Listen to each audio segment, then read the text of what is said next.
What's up, guys? Peter Valley here. Facebook Forum Fridays. You guys know the deal. The normal format goes like this. I go into Amazon selling Facebook groups. I offer commentary in 5 different parts. Here's what we're doing different this week. Only one of the 5 sections of these Facebook Forum Friday videos is tactical, specific, how to sell on Amazon advice.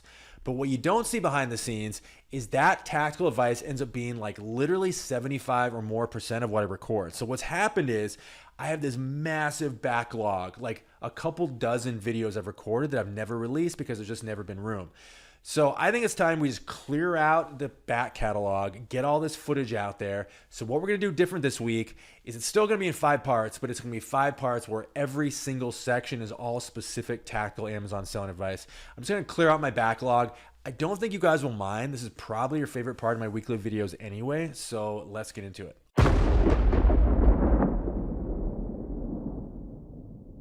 God, you guys, I'm looking at this photo. I am salivating. This person went to a church sale, and you see all these books here, and they said they only found 7 books, which I'm a little bit suspicious looking at this photo, how you can only find 7 books in this volume of books. But okay, but setting that aside, this person said, "Are anyone else check church sales?" Church sales, you guys. It's actually not just church sales. Here's a good formula for the world's best sales, the world's most lucrative book sales. Anytime it's a nonprofit organization that has an impassioned following, people will take books they would otherwise never part with and donate them to the sale just to sort of contribute.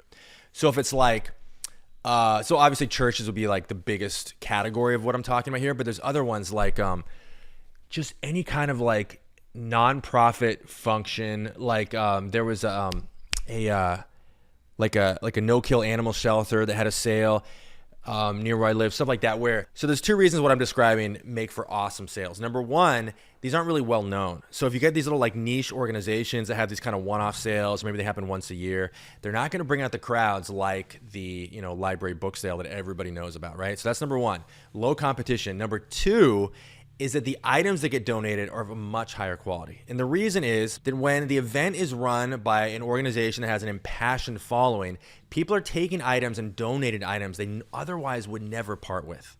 And so the quality is really, really dense. So let's say you go to a Goodwill, that's just like the end of the road. That's just people being like, oh, there's some stuff I don't want. Like people that go to Goodwill are actively purging stuff from their home, right? Whereas these nonprofit sales, they bring out people that are only putting stuff in a box and taking it to the sale to donate because of the sales actually happening. They wouldn't have done this. In other words, this stuff they would not have parted with if there wasn't a sale happening. Those are 2 very different mindsets and 2 very different qualities of product. So you get the person that's just like, I'm moving, I'm getting rid of all this like trash, like take it to Goodwill, just get rid of it. And then you got somebody that's like, well, I've got this, shelf full of books.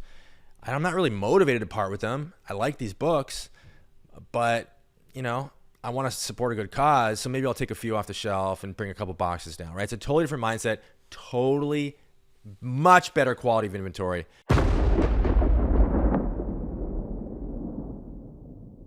Okay, here's an interesting one. You don't see this come up that often, but it's an important, valuable lesson. Will make you some money. This person said, does anyone know why a book has 2 different ISBNs printed on it? And they have this photo here, and you can see, in fact, there are 2 different ISBNs. There's an easy answer for this. The top one is the US ISBN, and the bottom one is the European ISBN. Now ISBN stands for International Standard Book Number. It's got the word international in it. So why are there 2? I actually don't know the answer to that. I don't know why there are 2, but it's I shouldn't say very common, but particularly in academic books, like weird scholarly books, they will have two ISBNs.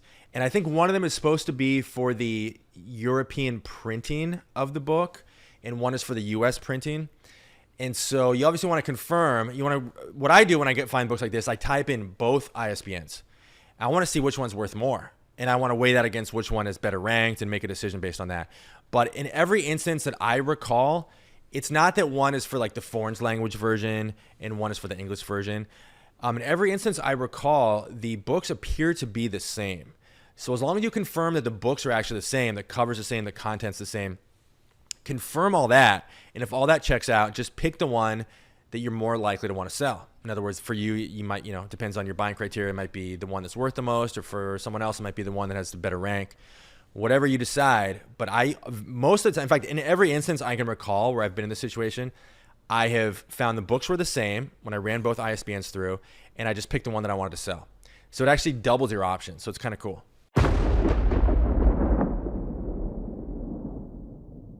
Here's a post about the Inform Act and Amazon verification. So those of you that don't know, there was some law that was passed where Amazon is required to, and all e-commerce sites are required to verify the identification of the people selling on their platforms.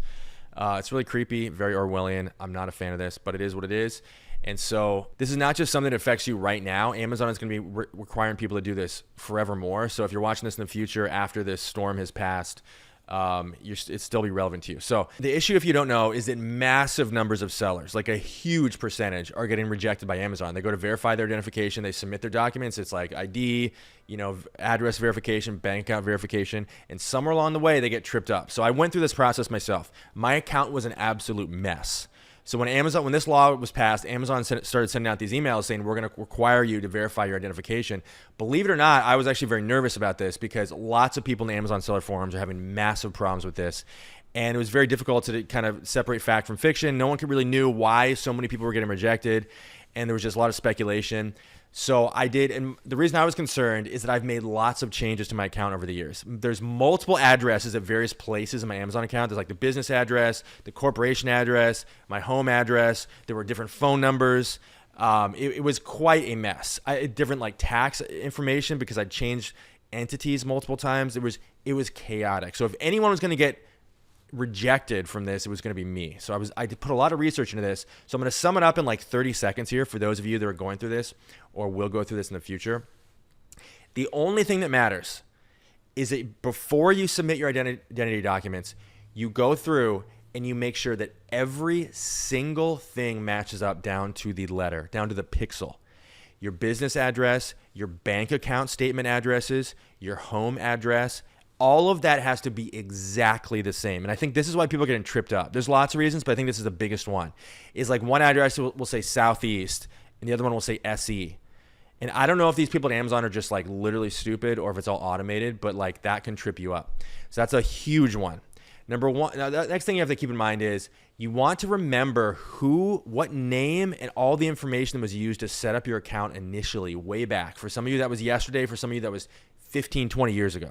But I want you need to remember that information. The reason this might be hard to remember is some people might be thinking, well, who actually set up the account? Was it my wife? Was it me? Was it my sister? You need to make, that information is not going to be visible in your Amazon seller account. The information that you use to create your account is not going to be visible.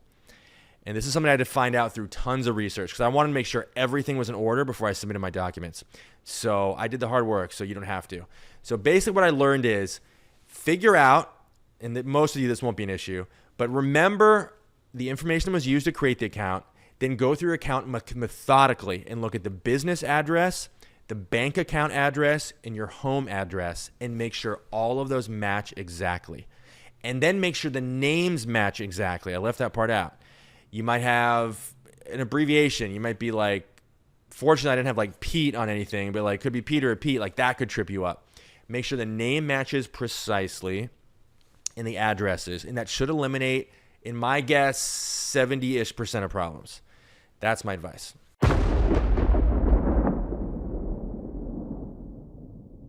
Interesting post here. This person has a book set. It looks like it came in a slipcover. I'm pretty sure that's what I'm seeing here. So it's a book set in a slipcover, which is great. And this person's asking, how do you send box sets to FBA? Do they need to be polybagged? They're really packed in, so I'm not personally worried about them coming loose. I personally think most Amazon sellers overthink packaging stuff. For this, I think I would get, I think tons of people will throw tomatoes at the computer screen when I say this. Depending on how tightly packed they are, I might not even do anything to this. I might just ship it in as is, and I've done it. I obviously wouldn't blame you if you put a rubber band around this. That's the most I would do. I think polybagging, I'd have to think about it. It's entirely possible that other than loose leaf textbooks, and I don't want to get myself in the corner here, but it's entirely possible I have not polybagged a non-loose leaf, non-extremely rare book, and I don't sell many of those on Amazon, in my life. I can't think of any other example of any time I've used a polybag. And tons of Amazon sellers like polybag almost every book. So I think Amazon sellers overthink this stuff personally. But yeah, I'm looking at the set and I'm just like, you could probably just ship that in, maybe put a rubber band around it. But I don't think you need to overthink it.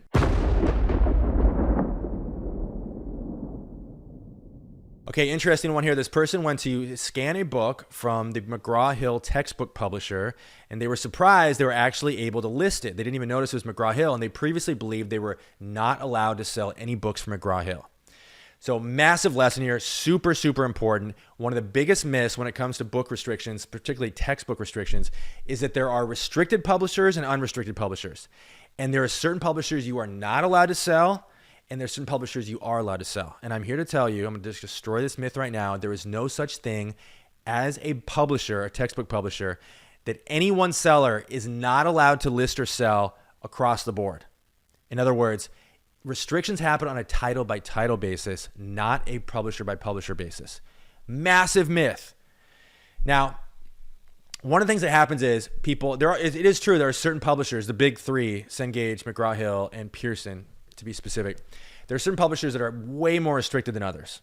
And I have a whole article about this on FBA Mastery. This gets into this whole thing about, these textbook publishers sued Amazon, all this stuff happened. I won't go into all of it. But yes, those publishers are more heavily restricted than others. But it is complete fiction that there is any seller on this earth that is completely restricted from selling any books from any one publisher. This is it happens a lot because people, find themselves unable to list a book over and over and over again. They start looking for patterns, and they see, oh, wow, every time I go to list a book from Pearson, I can't sell it. So they just assume they can't sell any books published by Pearson or McGraw-Hill or Cengage or whoever. And that's not true. It's true that they may be more heavily restricted from those publishers, but you're not ever going to be restricted across the board. So I would encourage anyone watching this right now, if you've filed away in your head, oh, I'm not allowed to sell books from this publisher, that publisher, wipe that belief from your brain completely and keep scanning books and keep attempting to list books from these publishers. You will get a hit eventually. You might find you're restricted 50% of the time, possibly even more, but it's never going to be 100%. So you're leaving a lot of money on the table if you still have this false belief. All right, guys, we covered a lot of ground. You now have a 3-part mission. Are you ready? Mission number 1, subscribe to this YouTube channel. You can build a whole business off of what I give away for free. Do it right now. Number 2, get all my free stuff. Hit the link below this video. Go to FBAmastery.com. Get free reports, free web classes, no strings attached. Free means free. Hit the link below this video right now. And mission number 3, take what you learned in this video and go make money with it. This is Peter Valley signing off. See you in the next video.